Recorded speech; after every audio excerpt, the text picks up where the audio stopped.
Hey everybody, welcome back and thank you for joining as we dive into our session here about cost calculation. If you haven't seen me yet, you haven't been watching, but I'm Josh Ellsworth from Stahls and I'm excited to join you here from the US. I'm located here in southwestern Pennsylvania where we manufacture Hottronics heat presses and also where we have a facility called the Stahls Decoration Fulfillment Center where we do decoration for a lot of licensed sportswear for the major leagues. So I have a ton of experience, not only with the heat presses themselves, but with running a business and helping to manage a business that's decorating a lot of product at the highest of volume with heat presses. And the information I'm about to share with you not only applies to small businesses, but applies to large businesses as well. And so I'm super passionate about this topic for a couple key reasons. Number one is I feel like the first 10 years of my career, I didn't really understand how to calculate cost. And so I had a lot of conversations with decorators that struggled with the same things. And I just didn't have the understanding or couldn't wrap my head around doing it because I heard so many different ways to accomplish it, and none of them really made sense to me. And then I would say over the last 10 years, I took the time to invest and really understand all of the factors and get familiar with what goes into a true cost calculation. And I found out that a lot of apparel decorators are missing huge key components of calculating costs. And that was ultimately leading to price decisions that weren't profitable and challenges in their business and financial struggles and really not making the income that they set out to make. And so one of two things happened. Either they were a full time business that they weren't able to make the income, and so the business doesn't exist anymore, or they were a side hustle part time business and they were never really able to achieve their goal of making the business something that can scale so they can quit their full-time job and make their apparel decoration business full-time. And that's what I'm so passionate about, is helping people that want to become their own boss and start their own business be able to leave the career that they're in and really own a business and make a huge impact. And I have a separate session that's all about pricing. And so I am going to share about pricing, but this session is all about cost because we can't set a price and know that that price is right until we can have a true and proper understanding about cost. So much like the other sessions, if you've been in them, we have Megan that's going to be helping me backstage handle the chat and any questions. She'll pin questions for me throughout the presentation. I'm going to glance at the chat here and there just to make sure I'm not leaving anybody behind because this is math. There are some formulas and some calculations. You can watch this back, but for me, it always sticks better if I'm taking notes. So I would encourage you to write some of these things down. I'm going to move very slow, very methodical through this because I want everybody to understand it. There's not many slides, but they're important slides to be able to truly understand this. So you guys ready to rock? You got your coffee filled up? Let's go and talk about calculating cost. And that's going to start with the equation. So here's the first thing I want you to write down. It's really across the bottom of the screen. In order to get to total cost to manufacture any product, in this case, a decorated shirt that we're going to use as our example, so it's relevant to everybody in the room, we need a few key things. We need our direct labor and materials. We have to come up with what is our direct labor and materials in producing that item. And then we need to add that to our overhead, and that equals total cost. Okay. So in that equation, we have two big categories. We have the direct expense, which is everything that goes into making the thing, from the shirt to the transfer in this case, to the person that's doing the manufacturing work that you see in the picture. All of that falls in this bucket of direct expense. I'm going to show you how to calculate that in a good way and hopefully how to become most efficient at keeping that direct cost low, and even share some insights from other decorators and what they're doing there. And then overhead, right? And overhead's this little mystery bucket that almost nobody understands or calculates. Those are your indirect expenses, right? The things that are outside of the direct expenses of making the thing fall into this overhead bucket. So hopefully at this point, you've written that down. I'm going to step through this equation. I'm going to bring it up on the screen several times, and we're going to get down to calculating cost on the sample job I have on the screen to make sure everybody understands it. So first thing first, I always like to say this. If you work for free, we're hiring. And hopefully that really makes it stick for you. A lot of small businesses, solopreneurs, they start with their first heat press. They're doing all the work themselves. The selling the marketing, the manufacturing. You know who you are. You're wearing many hats. Sometimes you have the help of family and friends. But what happens in those businesses is typically you're not paying yourself to do the job. And that's something that is so key to start with a firm understanding of. If you hope to replace yourself in the job, if you hope to grow the business and scale the business, you need to pay yourself for every job that you're doing. And that includes a fair labor rate for running the heat press, running the vinyl cutter, the direct to film printer, any process that goes into making the thing, the direct labor. You need to establish a fair rate for that job. And so make sure that your direct expense is inclusive not only of what the transfer and the t-shirt costs, but what the labor costs. And we're going to walk you through that right now. And so we put out a survey, and it's kind of highlighted there in the little purple strip underneath the black box on the screen. And I wanted you to see this because we surveyed our U.S. customer base primarily from our Stahls brand in the U.S. and our Transfer Express brand in the U.S. And we asked these customers that have been with us in business for 2+ years, which means they're experienced businesses, how long does it take you to heat press a shirt on average? 90% of those decorators that completed the survey, which was many hundreds of decorators, the number was over 700 decorators completed the survey. 90% of them were heat pressing their products in less than 3 minutes, with most of them heat pressing at a minute or less, right? The vast majority, 50 some percent, were pressing at a minute or less per item. Now, naturally, that varies based on the complexity of your transfer, the dwell time, the complexity of loading the item, right? There are a lot of factors into how long it takes to manufacture a product with a heat press. But it's important to gauge that either specific or on average for your business to be able to assign some expense to the labor that it takes. So what I like to do is get the labor rate of the heat press operator down to a cost per minute.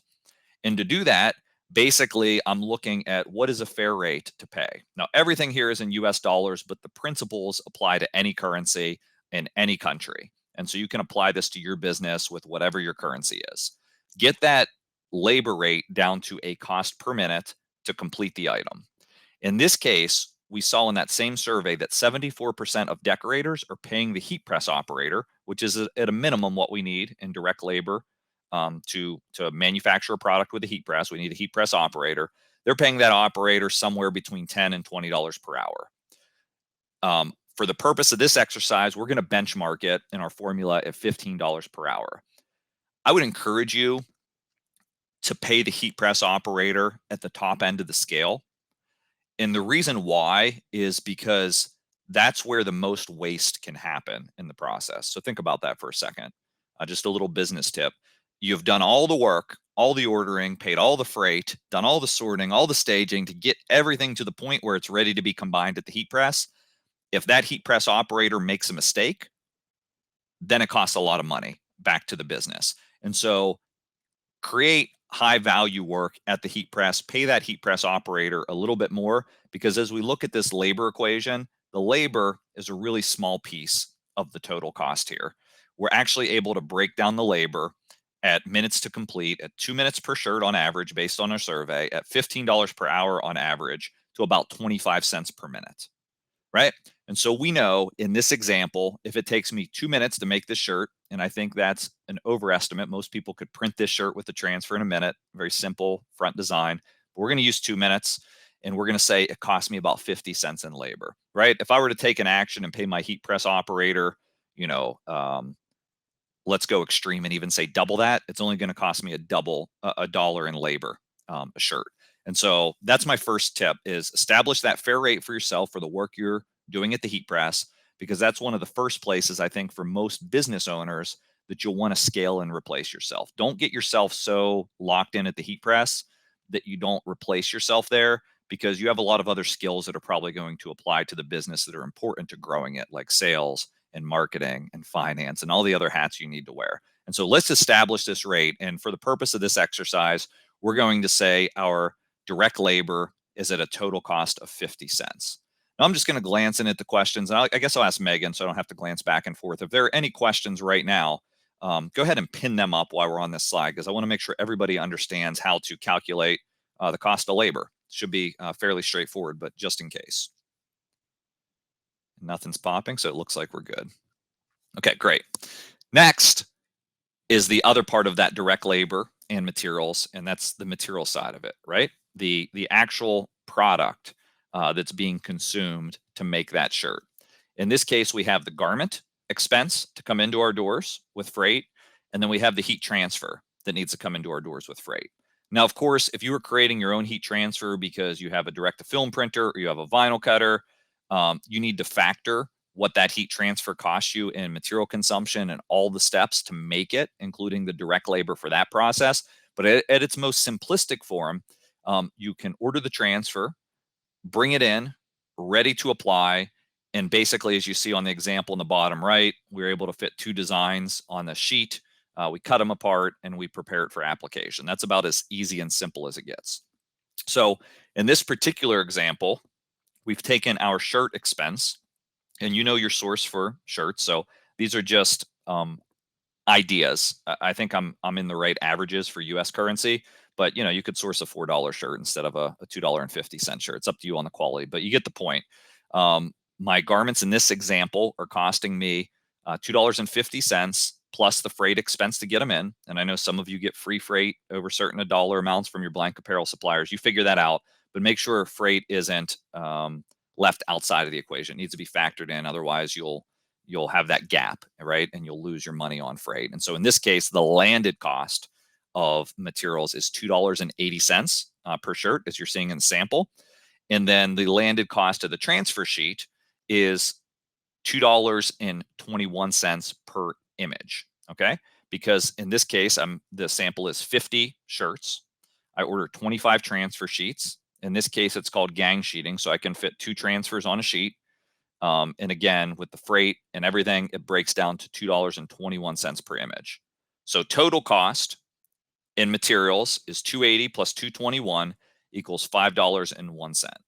And so again, there are a lot of different products, a lot of different choices. I think when people are calculating costs, almost everybody I've talked to in my career understands, hey, my shirt costs this much, my transfer costs this much, I add them together and that's my cost. But what I'm telling you here is you have this other component called labor that you need to pay yourself to replace yourself that we factored in. We add all of that together and we have our total direct expense. Now, before I want to show you the total direct expense and move to other parts of the equation and take some question, I'm going to pull up kind of a preview of something that's going to be covered in depth in the later class of what to use when. There is definitely a way to select the right transfer to maximize your profit, right? And what you'll see on this grid, which will be shared in PDF form later, is our guide to the most economical transfer choice based on the choices available in the US market. And you can adapt this guide based on the choices available in your local market. But what you'll see here is we are selecting the technology based on the apparel quantity that we need to decorate.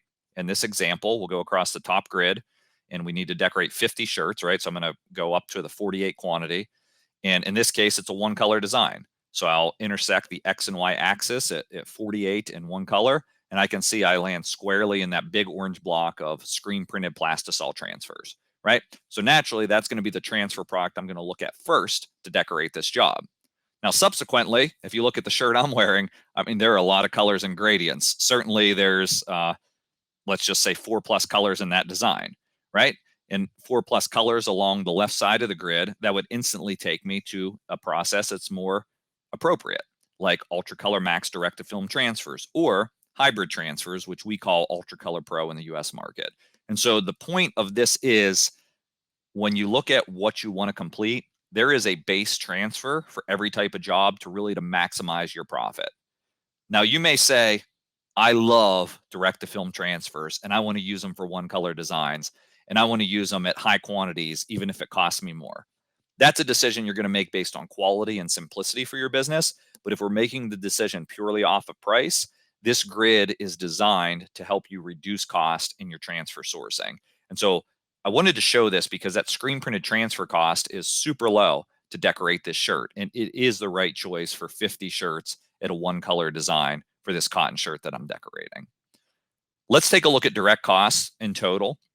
And then I'm going to come back and we're going to talk about some of your questions. So direct labor and materials, just to restate what we've calculated on the prior two slides. I had my labor at 50 cents, which was 2 minutes at $15 per hour. I had my materials landed cost of the transfer, the garment, at $5.01 for my total direct cost of $5.51. Let's take a peek in at the questions to see if everybody's tracking with me. And if you're tracking with me, you can always give me some positive reinforcement here just to let me know you are. Okay, so lots of questions about recording. Good. No questions, guys. I must be yeah, okay. Should you add more labor time for the times you mess up? I love that question. That's a really good question. Yeah. So really the spirit of the question is, should we pre-calculate waste into the process, right? And waste can be factored in on labor time for unexpected things, and waste can also be calculated in as far as like ruined garments, ruined transfers, et cetera, because both things happen. So I'd say generally most businesses are tracking, they're trying to track at 2% or less waste in the process on either of those things, right? And so I would absolutely calculate waste into your averages. And so if you're like, man, I can press that shirt in a minute and a half, round up to 2 minutes, right? Give yourself a little bit of extra time just to make sure you're covering your costs. Now, if you're entering costs into your accounting system, sure, it's going to be an average of those costs, and your costs could actually be less than that for what you're completing the job. But this is just a good way to make sure it's all captured. So we're not getting into that nightmare scenario where we're selling product at less than our desired margin or less than our cost to make. So absolutely add a little bit of overage for waste within the process and calculate that in. And I would do that more on a minutes to make standpoint rather than a hourly rate standpoint, if that makes sense, because that minutes to make will apply over all of your calculations in the process, regardless of the transfer type. Hopefully that answers the question. Thanks for shooting that in. And Tony asks, should you purchase extra materials to accommodate those mess ups? Yeah, 100%. So it's really tough, right? When you know on this 50 shirt job, I need, let's just say 10 of each sizes from extra large down to extra small. Like, should you order one more of each size in case you mess up? That can, like, in that scenario, that would mean 5 extra shirts. That would be an extra $12.50 on the job. And equally on the transfers, another, couple transfer sheets. I don't think that's going to make or break you. Like, I'm going to show you the profit on this in our pricing exercise when we go through that. But to me, there's plenty of profit to order some extras. And even more so, I think that prepares you if the customer comes back for one more. And that's the age old story I've heard. And why people love transfers is you can prepare. And if the customer comes back for one more, it's not like I need to burn a whole nother screen.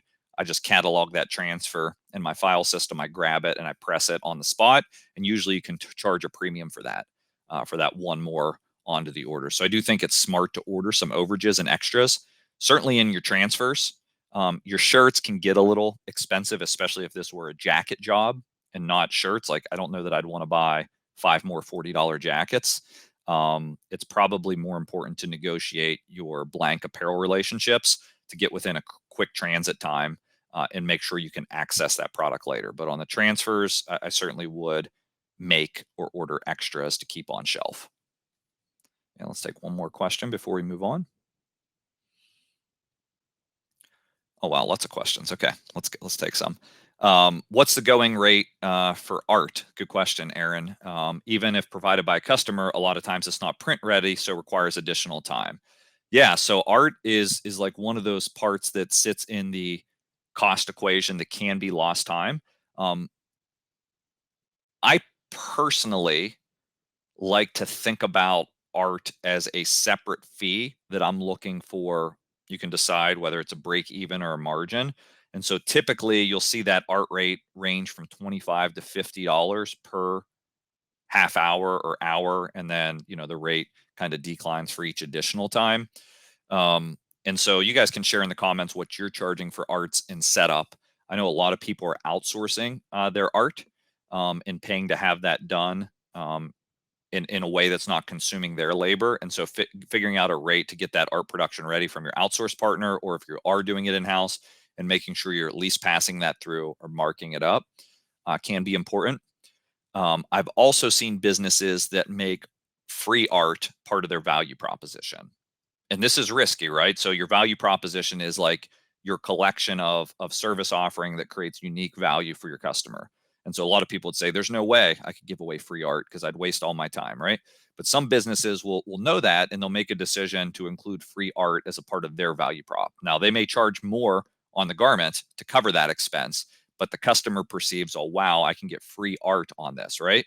Or maybe it's free art on this process, but my minimum order quantity is 25, right? Rather than, I don't want free art on one shirt because then I'm going to bury myself in non-profitable business. So think about art. Don't lose any of that setup expense, and either make it a part of your offer and how you're going to win, but protect yourselves on minimums, or charge for it as a pass-through accordingly. Those are the rates I've seen. Guys, you're all decorators, so feel free to share the art fees that you're charging your customer and how you're handling that in the chat. It's part of this event, is to network with others and share. Okay, hopefully that helps, Aaron. Oh, good question. Julian asked, what about CAD color films that we didn't see on the scheme, right? And so I think what you're referencing is back on this sheet. I'm just going to back up a couple slides. You don't see CAD color represented there. And CAD color, for those that don't know what that is, that's a print cut film. And so a print cut film would come into place typically when you go up in the color quantity and lower on your apparel or logo count, right? And so I would say print cut is an alternate choice where Ultra Color Max Direct to Film sits in. You'll just have to make the decision on whether you want to produce print cut logos in-house, or whether you want to produce direct to film transfers in-house. I would compare there's two technologies. They're basically existing in the same space, in my mind at least. Now, there are certainly unique benefits to each, but generally they're sitting in the same space. The benefits to direct to film is there's no weeding, obviously, so we can do finer detail logos. The benefits of print cut, I would say it's a more stable technology if you want to own that technology in-house right now, versus where we're at with direct to film. So I would totally put that as an alternate choice to direct to film transfers in that block. Okay, take a couple more questions. Yeah, so Kirstine charges $15 for very simple art changes, and then go to $65 an hour for new logos, complex art. Perfect. Thanks for sharing that, Kirstine. Got a question here, is what's the best way to store extra DTF prints? I would say the safest way is just moisture free in just a nice room environment. So stay away from high humidity. Store them in sealed poly bags or containers with the desi packs to remove the moisture over time. And then also, like, not high heat, not extreme cold, so just normal room temperature. And the shelf life, if you store them that way, should be many years, Vince, to answer that question. So, Gusto, good to see you. Do you put the cost of family members on overhead or low paid staff? Right. Yeah. So that's hilarious. Family members, I mean, I would calculate them at the rate you wanted to pay a non-family member. I'd say establish a fair rate for the job. You guys will have to figure out your family dynamics and if you actually pay them.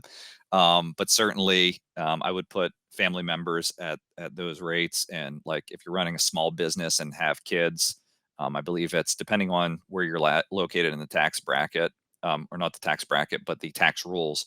There's some advantages to actually putting your teenage kids on payroll. So I'd say explore that with your accountant, your financial advisor. But as a general rule of thumb, I would pay them a fair rate, because eventually you're going to scale the business and you're not going to be able to handle it with just family members. And so you want to establish it like that. All right, let's keep moving. So at this point, I don't want to stay too far off track. I am going to come back to the questions. We should have a very clear understanding of our direct costs and how to calculate that for this job. And we've even, through your questions, been able to share some tips on how to separate like setup charges or art setups outside of that direct labor equation, and kind of isolate that as a separate service offering to make sure we're not losing that. At that point, we move to the next part of the equation, right? Back to our original graphic, We know our direct labor and materials. Now our big question mark is, how in the world do we calculate our indirect expense or our overhead that needs to be added to that for this 50 t-shirt job? And so before we get into that, here's another quote that'll hopefully make you remember it. If your building is free, we're moving in. So the space that you operate in, the utilities that it takes to light up that space, to have water, all of those things in the space to make it a workable space, that's all part of indirect expenses and overhead. Property taxes, depreciation on equipment investments, insurance, and all of your front of house salaries. So whether that's accounting fees, legal expenses, sales salaries, sales commissions, marketing budget and expenses for paid advertising, whether it's a billboard or pay-per-click advertising or social media advertising, whether it's some special service that you use for shop management. All of that falls into this big bucket that is overhead or indirect expenses. And so it's very important that we understand those costs. And really, one of the main tips I can give you is that your overhead flows into your value proposition. Okay. Let me explain what I mean by that. If we have a building, right, that has high rent because we want a retail storefront, that retail storefront should be able to create unique value for clients that gives us an advantage over any other decoration business we're competing with, right? Similarly, if I invest into a huge sales staff with in-person sales, right, and going out and visiting clients and showing samples and everything that comes along with the value of a professional salesperson, I want to make sure that that's providing unique value to the target markets that I'm setting up to win. And so, yes, you need to have all of that. And when you start calculating that and figuring out your impact on actual cost, trust me, you will work to understand these expenses and make sure your overhead is working for you and providing value to your customers so they want to transact with you over anyone else. And so, an easy way to calculate overhead on top of every sale is just like this. Okay. So follow me from the top right in the black box. So to calculate overhead, I'm trying to get it down to a percentage number. That's what we're going to do here through this equation. Is I want to add up that big bucket of expenses that we just covered, our indirect expenses, over a typical period of time. Okay. If you have great bookkeeping and can go back to the last 12 months and add up that bucket of everything you've spent in that category of indirect expenses and come up with a total, that is phenomenal. I don't think the majority of you, based on the conversations I've had, are going to be able to do that. So let's start with a more bite-sized piece. From the beginning of October, October 1st to the end of October, if that's a typical month for you, make a commitment to calculate your overhead during that month. Add it all up, create a spreadsheet, right? And create that budget for your indirect expenses and how much goes out in that category on a typical month. Don't pick, a holiday or something where it's inflated because you're doing more advertising or you've made some kind of spend that's like different than normal. Take a typical month and calculate that, right, over X period of time, as long as that period of time can be based on your bookkeeping. Now, we want to calculate the direct expenses for the same period of time. So in the month of October, for instance, how much labor did we pay to our heat press operator, right? How much was our cost of incoming receipts of blank apparel for the jobs in that month? How much was our incoming receipts of vinyl or transfers for that month? How much freight did we have on those direct expenses for that month? So you get it. I have two big buckets. I have indirect, total cost over the month of October or the year if you have good bookkeeping. And I have direct, which is total cost of all the stuff that goes into making the shirts, making the thing over the same exact period of time. Then, as the sample says, let's say we add that all up and my indirect expenses were $2,000. My direct expenses were 10 grand. What I want to do is divide the indirect expenses, the $2,000 by the $10,000. And I come up with a very important number to my business, which is my overhead rate. For this sample business, that overhead rate would be 0.2, which calculates to 20%. Okay. I'm going to pause to make sure everybody understands that calculation and share some tips here. All right. Yeah. So remember, your people are the business. They are doing the work. They are the service through finished product you're providing. Invest in your most valuable asset, your people. I 100% agree, Jason. People always make the difference, even with automation and AI and everything we're seeing. that critical thinking and the people and that sales experience always make the biggest difference. Um, and Chris asked if I can define indirect expenses one more time. Absolutely. So I'm going to go back to this slide, and basically all of your indirect expenses, it's a term that's synonymous with overhead. It is overhead, another way to state overhead.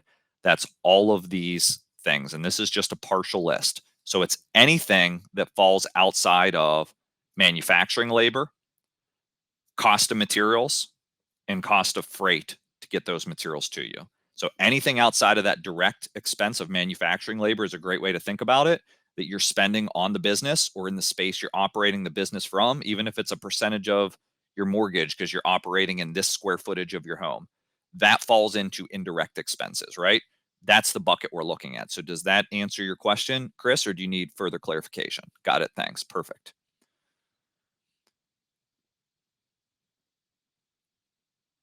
Yeah, and if Yosta offers a tip, if you own your house, ask neighbors who rents what he pays, right? Yeah, so assigning a cost to that, an actual cost. I mean, that's the advantage of operating out of your home. Like I said, your overhead should be working for you, and the other way around. Like if you've intentionally made a decision to operate out of your home, or made some concession in some other area, you're a much leaner business, which should give you a lower cost structure than some larger business. Now, given larger businesses have the potential for more automation to be able to reduce their cost to make, well, you have the advantage of a leaner model and not having the expense, the rent, the facility, all the things that come across with big business. So small businesses have a ton of advantages. You just need to maximize them. Okay, let's take another look at questions to make sure I'm not losing anybody. Yeah, and definitely, Chris, check with your CPA what percentage of square foot costs to charge yourself. Leonardo said, "This is where my brain burns." Right? Yeah, I'm trying to keep it as simple as possible. So hopefully, you guys are getting it. Like this is the equation. Watch this back, and go through. Screenshot the calculations. Like you can do this. Trust me, it's super important to figure this out. If this is beyond you, in your skill set and what you can understand, I'd say that's where you need to understand like the gap that you may have as a business owner on these financial matters, and that's maybe where you need to hire in help of a professional or accountant or somebody that's more savvy in finance to help you do this, right? Some people aren't great at sales and marketing and they need to hire some help there. Some people aren't great at manufacturing, they need to help hire stuff there. So address your gaps as a business owner, right? And figure out how to assemble a team of either professionals around you, either on staff, but more than likely outsourced partners that you can work with to make sure you can hit all the key aspects of running a successful business. All right, I've been talking a lot. Looks like, right. Okay, some good comments and conversations in the chat. So keep it going, guys. Okay, let's keep moving. So now that we've calculated this overhead, and it is going to take commitment and work from you to get this overhead rate, I want to show you how important it is. Okay. So here is how we apply overhead to the total cost calculation. So remember, to get my overhead amount on this particular order, what I want to do is I have that same $5.51 that we've established for my direct cost, right? That was the cost of labor, transfer, and shirt. I'm going to multiply that by the overhead rate that we established. And I'm sorry, guys, I had a typo. This should say multiplied by 0.15. Apparently, I multiplied it by 0.2. So I was messing with the calculation. So this is an example of 20% overhead, right? But you get the point. You take your overhead rate that you've established, and to calculate overhead on this order, 20% of 551 is $1.10. Okay. So when I go to my total cost calculation, here's where it'll all crystallize. Here's what that shirt actually costs to make. And the issue is a lot of folks would have thought that shirt cost $5 because they weren't paying themselves and they weren't factoring in their overhead.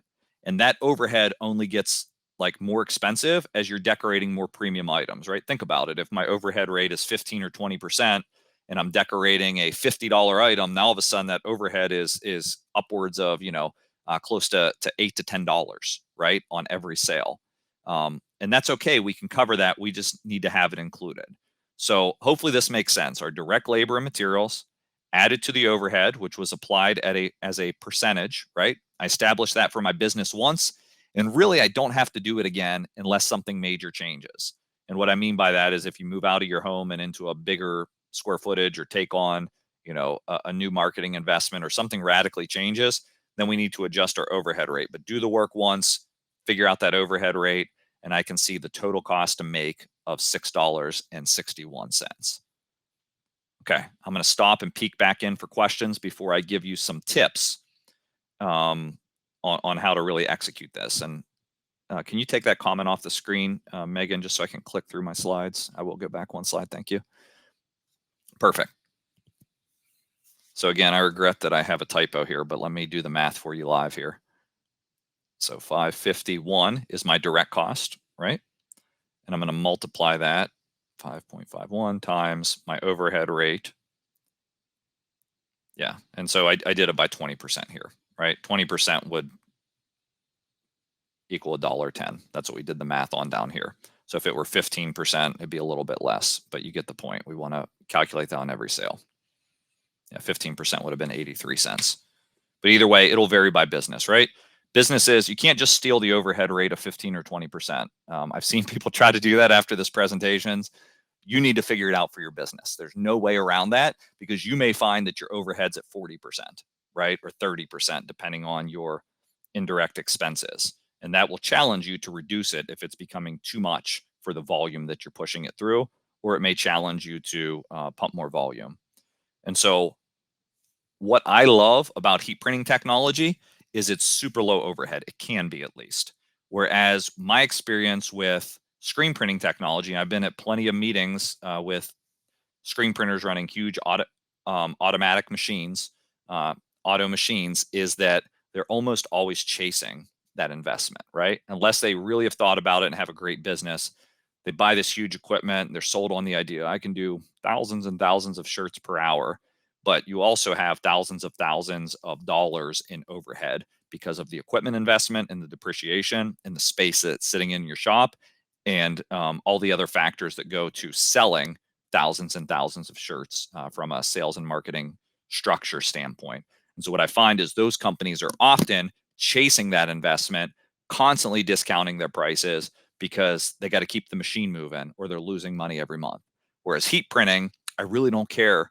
I mean, yes, I don't want the machine sitting idle, but if the machine sits idle for a little bit of time, it's not like it's costing me so much per month or per day. So it's very nimble, very agile. And that's one of my favorite things about heat press technology. All right, some great questions coming in here.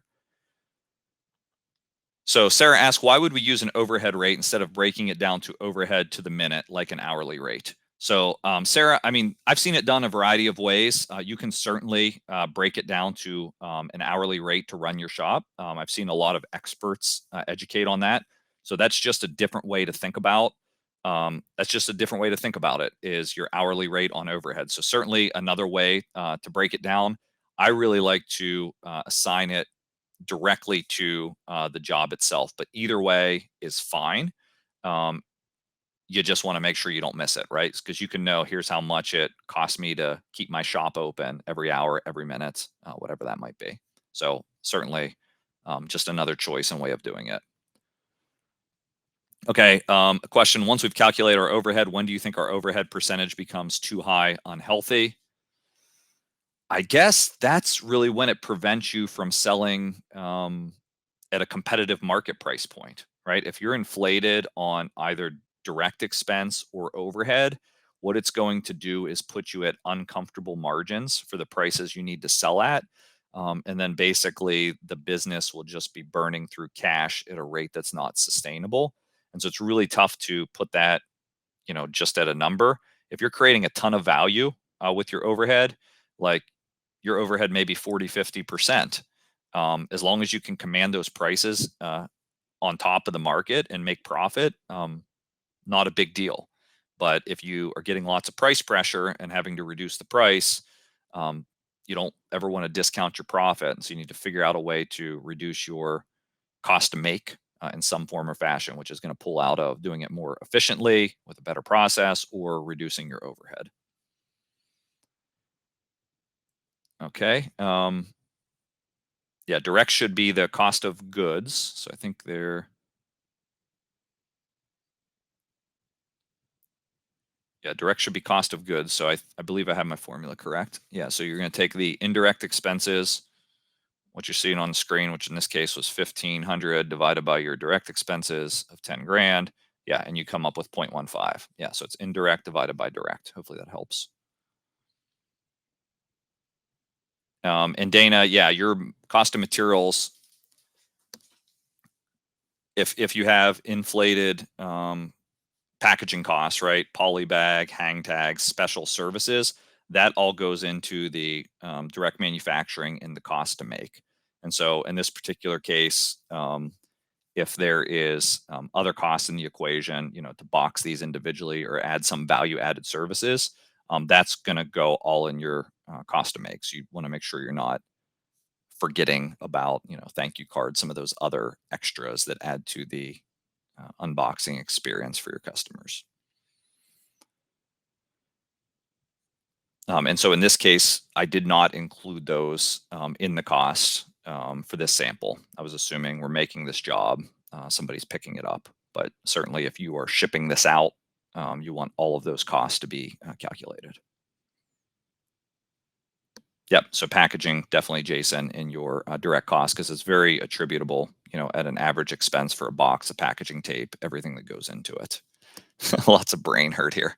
Okay, cool. All right, so let me move on to some tips. Again, these are recorded. You can watch these back for 30 days. We are certainly always available here to help you. We want you calculating costs accurately. We want you being as profitable as possible to be successful. Here is what I want you to take away with. When you consider all of this, I want you to consider when you're starting your business, there's a lot of nice to haves, or when you're growing your business. What I've seen from different conventions is people come there and they're like, I'm approved for $50,000 from this financing company at this low interest rate. And so they go and they just buy a lot of equipment.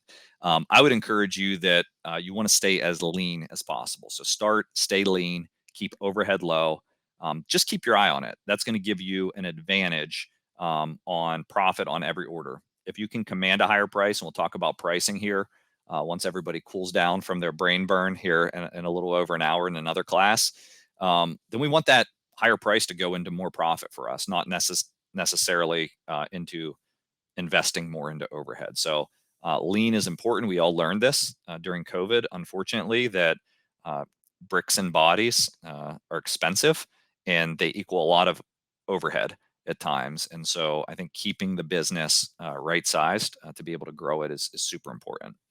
Also, do the right things. Don't forget about opportunity costs. And so this kind of came up in our discussion, like, is artwork something you need to be doing in-house? Is calculating all of these financial matters something you need to be doing in-house? Or is your time better spent somewhere else? And so just making sure you think about the total team, the total business, and supplementing some of the things that either you're not good at or that maybe you are good at, but your time is more valuable somewhere else. A lot of people forget about opportunity costs. What else could I be doing with the time? Again, pay yourself to replace yourself, and also nimble as a strategy. I love this one. Um, Basically, this says that you just want to be able to pivot and move to where the market's going. If you want to react, you don't want to be anchored or tied down to this thing that doesn't allow you to move and capitalize on opportunity in a changing market. And so I love lean businesses. I love agile businesses. I think that really gives you the potential to go after new customer targets, new client bases, and capitalize on opportunity at a rate that is much faster. So, Megan, if you can bring me back to full screen here, that's what I had prepared for everybody, but I do want to take time to answer some questions. Okay, so I love this question. Leonardo says some companies pay 30 days after the job or two parts. How can we reflect that? So that's really just your receivables and the strategy you take. I know there's a big movement, at least here in the US market, um, to don't accept business unless it's fully money up front. I subscribe to that strategy if you can make it happen. However, I will say there are certain business types and markets that you're just not going to be able to develop full money up front. And so, if that applies to you, I think a good compromise is 50% of the invoice up front and then 50% afterwards. For the purpose of calculating your direct expense and overhead, I would just, you know, not necessarily make it on it actual. It's not even on the price you're charging. It's on what it's costing you when you order it. So it shouldn't even be relevant to your calculation, but that's just some guidance there on collecting money. I definitely would not extend 30-day terms and be somebody's bank unless you absolutely have to. And then I would put some guardrails around that with making sure their credit's good, and making sure you're not going to get burned with past due and chasing down money that'll just eat your business alive. Okay, so looks like there's some good conversations. We're going to talk about pricing in the next one, so I'm glad you guys are sharing lots of thoughts. That'll be in a little over an hour's time here. Yeah, so Kelly collects half up front, balance on delivery. That's pretty common. A lot of people are doing all money up front now, at least in the US market. Yeah, public schools, Tanisha, that's what we're seeing is like school markets and some government markets have 30, 45, 60 days to pay as a prerequisite to doing business with them. So those would be some of the markets that you have to consider on whether or not that's something you want to develop and reach. I think that wraps up the questions. Yeah, Gav says always upfront, stung too many times, right? Yeah, so take it from Gav and everybody else. If you're not collecting money up front, at least some money, what's going to happen is you are going to spend time, which costs money, and you may not get the result that you're after. That even goes with like doing artwork or a website or whatever for somebody before you have money or signed deal. Take a deposit, let that deposit be credited to their order, but get some money up front. I love that as a gate. Time is the most valuable thing in your business, more important than anything else. And so you want to be very protective of your time and making sure you're valuing it in the process and getting money, getting income when you're spending time.